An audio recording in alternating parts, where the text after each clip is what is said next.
Hello and welcome back to another tutorial. Today we will be connecting to our EdgePi with the PuTTY remote terminal.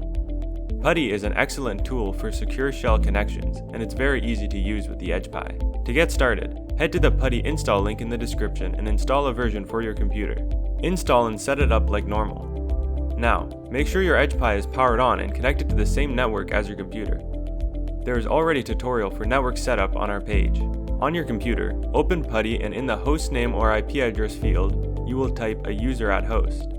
The default user for the EdgePi is just Pi, and the default host is either your device's IP address or EdgePi- your device's serial number found on the back of the device, .local. Once you click open, you will receive a security prompt that you should accept.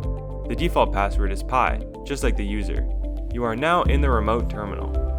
For more guides and next steps, head to the EdgePi wiki or check our channel page for more videos.